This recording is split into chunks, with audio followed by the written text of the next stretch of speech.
Hi, my name is Eva, and I'm joined here today with me, Melanie, on our talk show, History Fun Time, where we unfold the mysteries of history.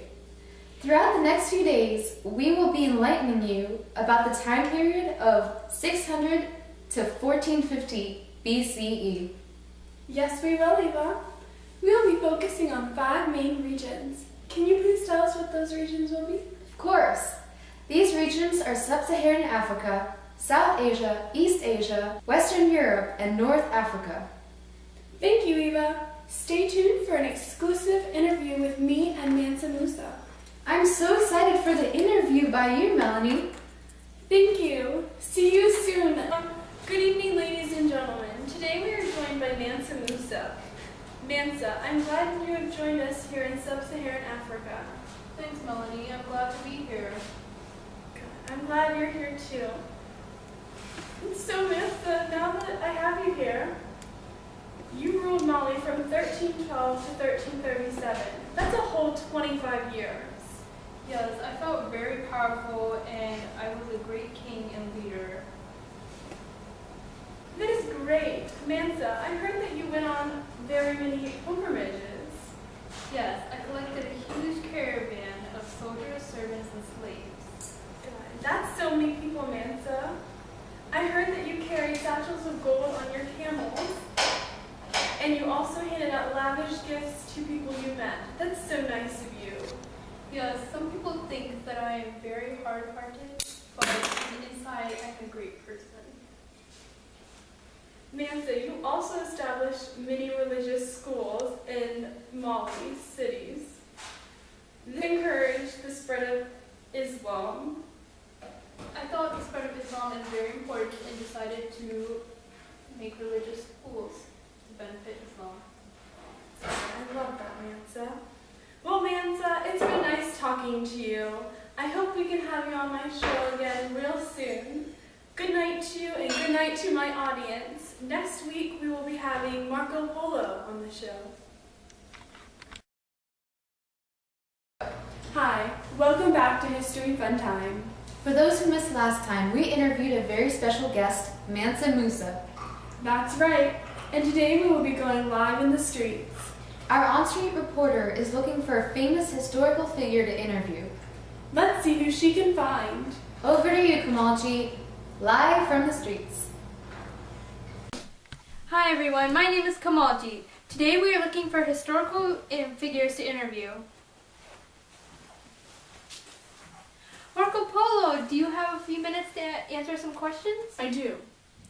Perfect. I have a few questions to ask you. I'd be honored to answer your questions. After you returned from China in the 13th century, you wrote journals in Europe. What did you write in these journals? I mainly wrote about my adventures in China, and I met Kublai Khan, who is Genghis Khan's grandson. At the age of only 17, you entered the service of the great Khan. You spent 20 years traveling Kublai's large empire. I did. I experienced all of the culture there. I heard once you returned to Venice, you were captured by Genoa soldiers, and you spent time in prison. I did. It was a very scary time for me. But to keep my mind off of it, I told a lot of my adventures to the other prisoners. Eventually, me and the other prisoners, we wrote a book about my life, and it was actually one of the best-selling books of its time. Wow, Marco, congratulations. You had such an exciting life. It's been nice talking to you, but I think I see someone else in the distance. Bye! Hey, Marco, selfie. Thanks! Wow, our fans are so nice. Kmaljeet really looked out on finding Marco Polo. Yes, she did. He was so interesting. I hope she can find someone just as interesting. Back to you, Kmaljeet. I think I see Ebon Batuta over there. Let's go check it out.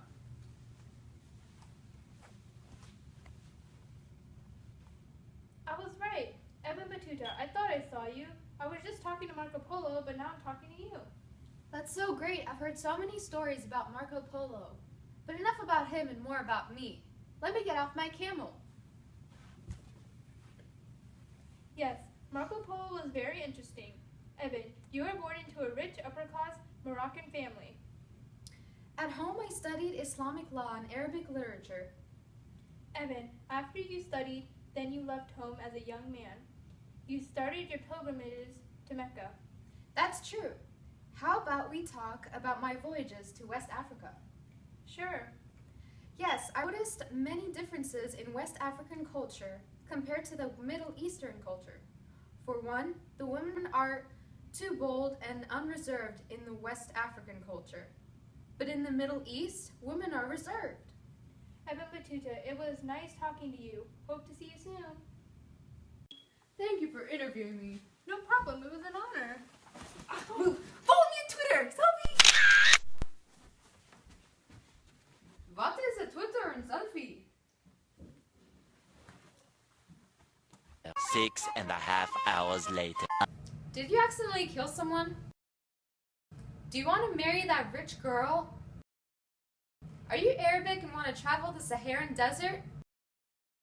Well, we got camels to fix all your problems. Don't forget our special deals. Buy 2 camels and get 1 free camel saddle. OMG, free camel saddle! People are tripping over our great deals. Hello, and welcome to today's episode of History Fun Time. Where we unfold the mysteries of history. I'm Kmaljeet, and today I'm joined by Eva. Hi, I'm Eva, and today on our show we will be discussing Sub-Saharan Africa and South Asia. Yes, we definitely will be talking about these regions. So, Kmaljeet, what is so special about Sub-Saharan Africa? Well, for starters, Sub-Saharan Africa was not a hierarchy, but a stateless society with kinship groups. That's very true. One of the largest trading cities was Timbuktu, located in Mali, whose empire rose in 1200 CE, which contained 50,000 people and had an impressive library and mosque, a religious building for Islam. Just like in Sub-Saharan Africa, Islam also reached South Asia.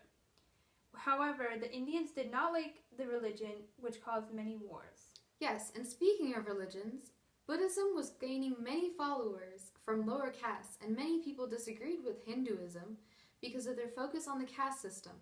South Asia was also broken up into decentralized stateless societies, and the northern part included the Delhi Sultanate. Next stop, East Asia. Hi, welcome back to our show. This time we will be talking about East Asia. China was in the Tang Dynasty from 618 to 907 CE, and from 960 to 1127 CE, it was in the Song Dynasty. During the Song Dynasty, foot binding was introduced. Foot binding caused women to feel inferior to men, and it also segregated them from men. That's correct, and it wasn't a positive point. But on the more technological event, the invention of gunpowder happened in 1100 CE. All right, we will be coming back to this area soon, but for now, we will be headed to Western Europe and Northern Africa. Hey again! Hi there, it's your favorite news anchors. We're reporting on Western Europe and North Africa. So, Western Europe, so much to say. Charlemagne's empire started in 800 to 814 CE.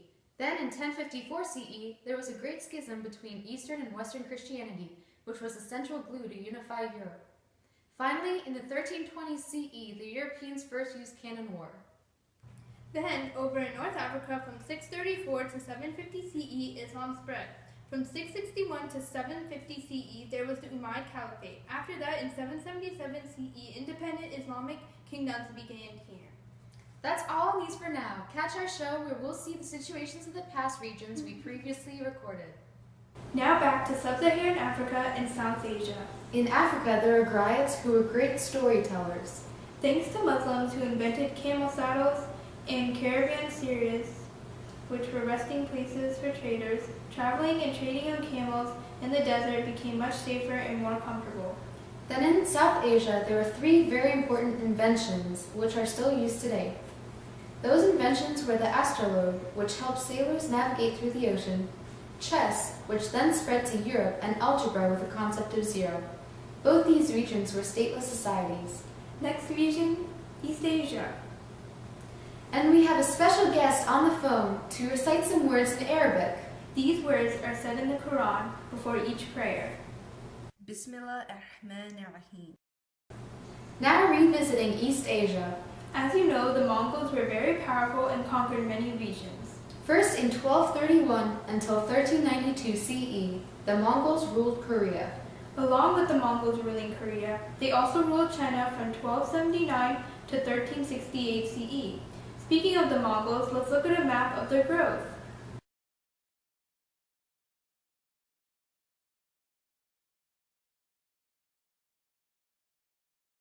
During the rule of the Mongols, the bubonic plague broke out in the Gobi Desert and spread to other parts in Asia and then to Europe. Moving on to Western Europe and North Africa. Last stop in Western Europe and North Africa. So in 1338 to 1453 CE, there was the 100 Years' War in Europe.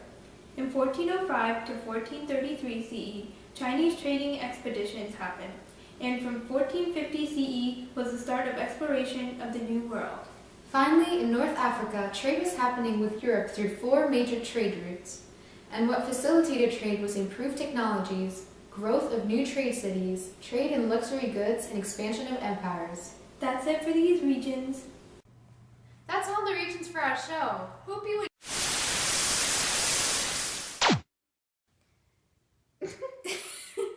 Okay, you can cut that part. I know that was a good